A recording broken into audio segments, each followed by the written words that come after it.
क्या चाहिए तेरे को?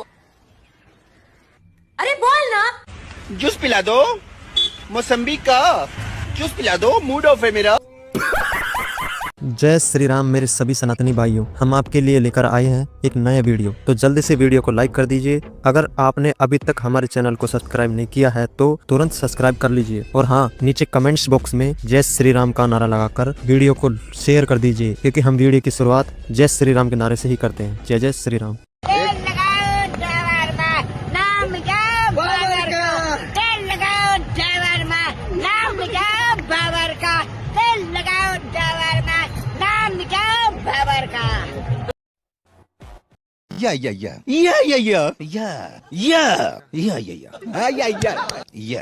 Yes. No. Okay. Thank you.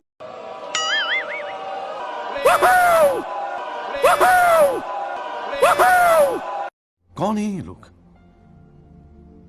कहां से आते हैं ये? जैसे ही तुम्हारे बेस्ट फ्रेंड की फटने लगती है तो सारे देश में धार्मिक हिंसा का प्रीमियम सीजन कैसे शुरू हो जाता है और तुम्हारी पालतू गोदी मीडिया तुम लोगों की फटी की सिलाई करना ही इन लोगों का राष्ट्र धर्म हो जाता है। संबल में एक मस्जिद के सर्वे के खिलाफ प्रोटेस्ट करते 3 मुसलमान युवकों की उत्तर प्रदेश पुलिस ने गोली मार के हत्या कर दी। जहां एक तरफ तुम्हारे मालिक के अरेस्ट की खबर को ठंडा करने के चक्कर में प्रोटेस्ट नहीं, दंगे कर रहे थे जहर के गोल। मैनिपुलेट करना बंद कर दे, पूरे देश में नफरत तो तेरे जैसे छपरे चमचे चमचियों के कारण फैल रही है। जब कोर्ट से ऑर्डर आ गया था कि मस्जिद का सर्वे होगा तो फिर प्रोटेस्ट की आवश्यकता क्या थी? ये जो तेरे कट्टू मासूम प्रोटेस्टर थे, पुलिस वालों पर पत्थर फेंक रहे थे, उन पर कट्टों से फायरिंग कर रहे थे। कोई गांधी जी के अहिंसा के आंदोलन में नहीं मारे गए छपरन। भाई गोपाल मिश्रा जी के वक्त इसके मुंह से एक शब्द नहीं फूटा था, लेकिन अभी ये अपने लिवरांडू कुत्तों को खुश करने के लिए हम भौंकने आ गई। वैसे your Abu Azmi sir is still searching you. Rana ji माफ करना, कभी ये नहीं सोचा था कि एक ही मुल्क के लोग अपने ही हम वतन की अजियत और मौत पे इतना जश्न मनाएंगे। कौन मना रहा है जश्न? हम लोग तो, मैं तो, मेरे चेहरे से आप लोग को लग रहा होगा कि मैं कितना दुखी हूँ कि 4 मुसलमान जो है मारे गए। कितना दुखी हूं मैं। 4 मुसलमान पत्थरबाजी कर रहे थे और आपस में इकट्ठा उट्टा चला, गोली उली मार लिया आपस में। मैं तो बहुत ही ज्यादा दुखी हूँ। इतना दुखी मैं मतलब कभी नहीं हो पाया। मैं तो वीडियो के बीच में एक बार लंच करता हूँ, उसको मैंने आज त्याग दिया है उसी के चक्कर में। मेरा बलिदान क्या याद रखेगा हिंदुस्तान? महाराष्ट्र चुनाव की जीत के जश्न में आप लोग ये भूल ही गए हैं कि उत्तर प्रदेश की 9 सीटों के उपचुनाव में मौलाना अखिलेश यादव ने धुआंधार प्रदर्शन करते हुए 9 में से 7 सीटें हार ली है। लेकिन आपको कोई फर्क ही नहीं पड़ रहा है। आप सिर्फ राहुल गांधी और उद्धव ठाकरे को ट्रोल करने में लग रहे हैं। क्या अखिलेश भैया का मन नहीं करता कि कोई उन्हें रोस्ट करे, ट्रोल करे, उन पर भी मीम बनाए? कितनी मेहनत लगती है 7 सीट हारने में, जानते हैं आप? तुष्टीकरण करना पड़ता है भर भर के, पत्थरबाजों का समर्थन करना पड़ता है, गैंगस्टर की मैयत पर जाकर नाक रगड़नी पड़ती है, बलात्कारियों का समर्थन करना पड़ता है, तब जाके ऐसी धुआंधार प्रदर्शन सामने आती है। इसलिए आप सभी भक्तों से मेरा हाथ जोड़कर निवेदन है, अखिलेश भैया को भी थोड़ा ट्रोल करो, रोस्ट करो, उन पर भी मीम बनाओ। बहुत मेहनत की है उन्होंने ये 7 सीटें हारने में। आप सभी लोगों से मेरा हाथ जोड़कर निवेदन है, वीडियो को शेयर जरूर करें ताकि ज्यादा से ज्यादा हिंदुओं तक ये जानकारी पहुंचे और ज्यादा से ज्यादा लोग अखिलेश भैया को रोस्ट कर सकें। जय जय श्री राम। और आप अगर मनुस्मृति पढ़ेंगे, उसमें शूद्र और महिला को कोई अधिकार नहीं था और बोलते थे अरे वो तो तांडन के अवतारी है, क्या है, ऐसा ये बोलते थे, उनको नहीं देते थे। हम उस हिंदू धर्म को मानते हैं जिसमें कहा जाता है यत्र नार्यस्तु पूजयन्ते रमन्ते तत्र देवता। यहाँ पर शक्ति स्वरूपाओं की पूजा होती है। उस हिंदू धर्म को मैं मानती हूँ और उस हिंदू धर्म में जो भाजपा कर रही है वो सरासर गलत है। वैसे यत्र नार्यस्तु पूजयन्ते रमन्ते तत्र देवता कहाँ लिखा हुआ है? किस ग्रंथ का है, पता है आपको?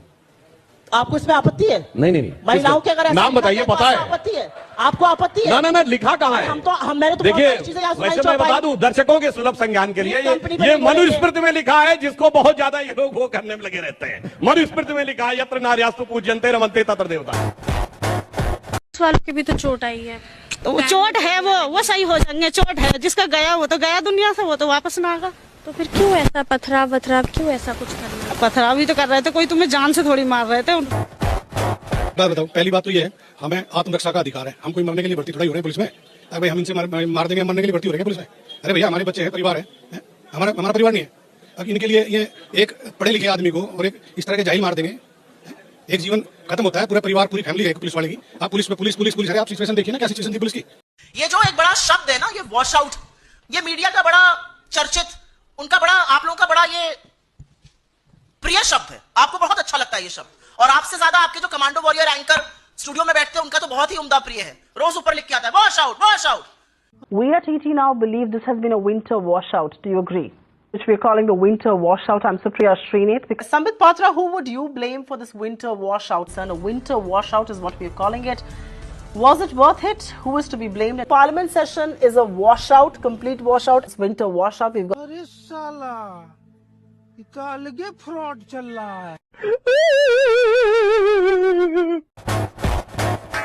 नहीं, वो ईएम छोड़ दो, हमको ईएम पीएम कुछ नहीं, हमको होना बैलेट पेपर पे वोट बस।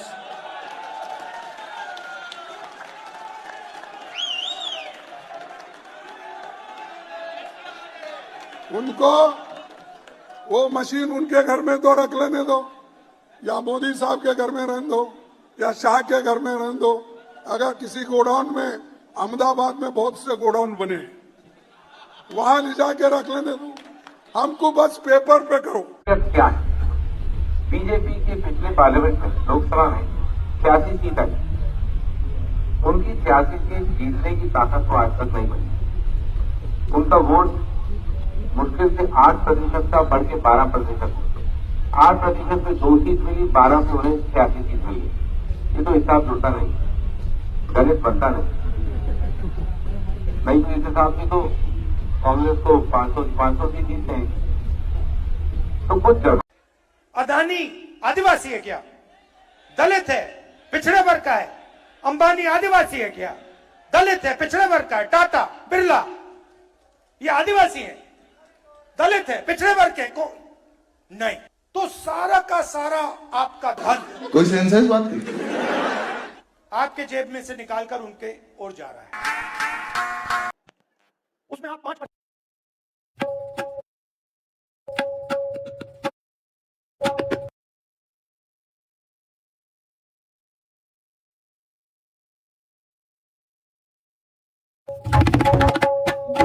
खत्म, bye bye, tata, goodbye, गया। मुस्लिमों की किताब बाबरनामा में यह लिखा है कि बाबर ने हरिहर मंदिर को ध्वस्त करके वहां पर जामा मस्जिद बनवाई थी। लेकिन जब यह बात ओवैसी को पता चलती है तो वो बाबर के खिलाफ में क्या बोलता है, वो आप इस वीडियो में देखिए। का दावा है कि बाबरनामा और आईने अकबरी किताब में इस बात का उल्लेख है कि जिस जगह पर आज वो जामा मस्जिद है वो कभी हरिहर मंदिर हुआ करता था, और उन्होंने ये भी दावा किया है कि मंदिर को मुगल बादशाह बाबर ने 1529 में ध्वस्त कराया था और फिर वहां पर मस्जिद बनवाई थी। सबसे पहली बात यह कि भाड़ में जाए बाबरनामा, उसको बैतुल खला में डालने की जरूरत नहीं मानता मैं उसको। इन्हें सब कुछ अपनी सहूलियत के हिसाब से चाहिए। जिस गे बाबर को ये लोग भगवान मानते थे, आज उसी को भाड़ में जाने की बात कर रहे हैं। अब आप लोग इस वीडियो को शेयर करके अपनी स्टोरी में ये बात इनसे पूछिए कि जब बाबर तुम्हारे लिए कुछ था ही नहीं तो बाबरी मस्जिद का बवाल क्यों? अडानी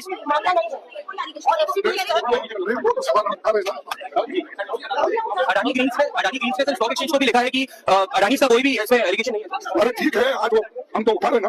पहले अडानी ग्रुप पर झूठा फर्जी आरोप लगा दो, फिर जब पता चले कि अडानी ग्रुप पर कोई आरोप ही नहीं है तो चुपचाप निकल लो और मीडिया के सवालों तक का जवाब नहीं दे पाए राहुल गांधी। छी छी छी, इतनी चीची तो कभी नहीं हुई जितनी ये झूठ बातें फैलाने के बाद हो रही है। और इनके चमचा मीडिया का तो इससे भी बुरा हाल है भैया। ये धोबी के कुत्ते हो गए हैं जब से अडानी पर लगे सभी आरोप फर्जी निकले हैं। 2 दिन तक छोटे से लेकर बड़े बड़े चट्टन दलाल मीडिया ने एक से बढ़कर एक वीडियोस बनाए और खूब मोटानी किया, और अब हालात ऐसे हैं कि मुंह छुपाने की जगह नहीं मिल रही। अरे जब ऐसा हाल है तो फिर झूठे आरोप लगाना ही क्यों कि बाद में बोलती बंद हो जाए। अडानी ने कंफर्म किया है कि सारे आरोप निराधार है, कोई प्रमाण नहीं है इसका, लेकिन फिर भी कुछ जाहिर चला रहे हैं कि मोदी बचा रहा है। तो कोर्ट क्यों नहीं जाते हो? कोर्ट खुला है, जाओ लड़ो। वैसे भी तुम लोगों ने तो राम मंदिर के विरुद्ध 22 वकील खड़े किए थे, अब मुंह क्यों छुपा रहे हो? अब ये मत कह देना कि अमेरिका को भी मोदी ही चला रहा है, यहाँ तक कि अमेरिका के कोर्ट को भी। चट्टन मीडिया का भरोसा नहीं है भैया, ये मोदी नफरत में कुछ भी बोल देंगे, लेकिन अगर ये ऐसा बोलेंगे तब भी मुझे बहुत खुशी होगी। बेचारे बहुत कंफ्यूज हैं आप कि हम करें तो करें क्या, बोले तो बोले क्या। देगा जब हिंदू है ही नहीं इंडिया में तो हिंदू राष्ट्र कहां से बनेगा? वो तो गुंडागर्दी कर रहे हैं मोदी जी के आदेश पर, जो वो लोगों को बेवकूफ बनाओ, ज्यादा बेवकूफ बन जाएंगे, ज्यादा लंबा राज करेंगे। ये उनका, हाँ हिंदुओं को जोड़ेंगे। वो जानते हैं हिंदुओं को, हिंदू कौन है। वो बहु बेटियों के साथ बलात्कार कर रहे हैं, वो उनको भी हिंदू कहते हैं। मंदिर में जाने देते हैं, उनको भी हिंदू कहते हैं। हैंडपंप से पानी नहीं बने, उनको भी हिंदू कहते हैं। है कौन हिंदू? कहाँ हिंदू? हजारों में यात्रा में शामिल हो रहे हैं हिंदू कौन? नहीं, मेरे हिसाब से कोई हिंदू नहीं है इंडिया में, हिंदू धर्म है ही नहीं है। मैंने कहीं सुना था आपको बोलते हुए कि जितनी मेरी बैक आई थी उतनी किसी और की आई होती उसकी आदत खराब होती। सच है? हाँ, ये सच्चाई है। क्योंकि मैं इंजीनियरिंग में गया और जब मैंने क्योंकि देखा अपना रिजल्ट तो मुझे खुशी हुई इस बात की कि चलो पास हो गए। नहीं मतलब एक दिख रहा था, इसका मतलब मुझे लगा कि एक में ही फेल हुआ हूँ। जब मैं रिजल्ट देख करके वापस आया तो मेरे साथियों ने बोला कि ये एक वो है जिसमें आप पास हुए, बाकी सब में फेल हुआ। आइए देखते मजा आएगा। ये पिताजी मेरा रिपोर्ट कार्ड, मैं फिर से फेल हो गया।